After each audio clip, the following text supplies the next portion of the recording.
In Cheshire East, we have a home-first approach to help people remain in the place they call home for as long as they can. We also help people to return to their home as soon as they are able after a stay in hospital. Health, social care and voluntary services work closely together to make this possible. Delivering the right care at the right time and in the right place is fundamental to improving the care and well-being of our local communities. Here's an introduction to Home First and how it works in practice. Most people would prefer to remain at home and receive care and treatment in an environment that is familiar rather than go into hospital. Home First is as much about helping people stay at home as it is about supporting them to leave hospital. This is important because people naturally want to stay where they live, and there is evidence that staying in hospital longer than necessary can lead to a loss of fitness and independence, particularly amongst older people. If we do not work effectively to help someone to leave hospital when they do not need to be there, it prevents the next person, who actually needs a bed, from being admitted. This creates congestion and pressures in the system. What support is offered to people to avoid a hospital stay? When someone has a health crisis, such as a fall, chest infection or urinary infection, they could be supported by the Urgent Community Response Team. This team is made up of nurses, therapists, social care staff and advanced clinical practitioners who work alongside the person's GP. If someone does need more intensive treatment, supervised by a hospital consultant, they can be admitted to a virtual ward known as Hospital at Home, rather than a physical bed in hospital. The person can then be monitored using various remote monitoring, personal care equipment, and with daily visits appropriate to their needs. This could include support from reablement services or other care staff. Other treatments, such as intravenous antibiotics, can also be provided if needed. Some people may be discharged to have rehabilitation at home with physiotherapy and/or occupational therapy with help from reablement staff. Rehabilitation at home is provided for a short period of time until the person is as independent as possible, has recovered some independence, or their longer-term care and support needs are known with the right level of support in place. Services are also available for people who are at the end of their life in the place they call home.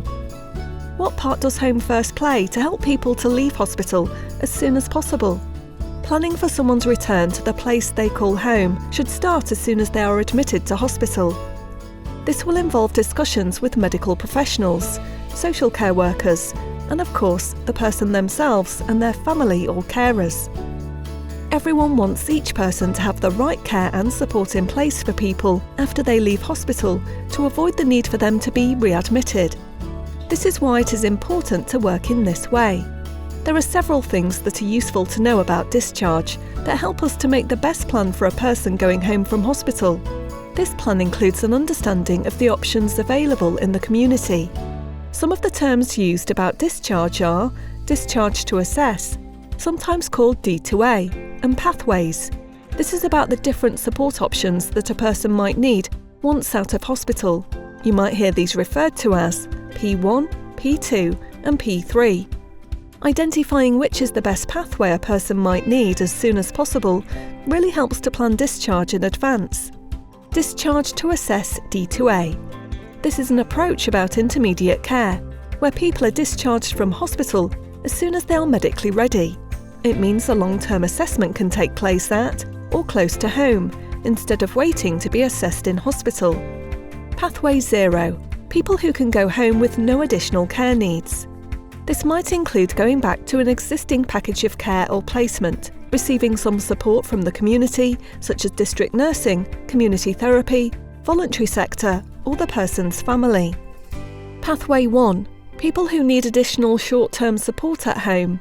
This might include people who need short-term therapy, nursing, medical support or reablement to get back to independence. P1 is also used to trial a package of care in the short term in order to assess longer-term needs. Pathway 2. Bed-based care is for people who require a period of community rehabilitation to recover, re-able and rehabilitate. It is also used to assess if any care and support is required at home. Pathway 3. people discharged to long-term bed-based care. P3 is often for people who have had a life-changing event, have been through other pathways several times, or are approaching the end of their life and may, sadly, be likely to decline quickly. Our Home First approach involves looking at discharge in a different way, with the focus on how we might help the person help themselves, looking at what the person can do rather than what they cannot.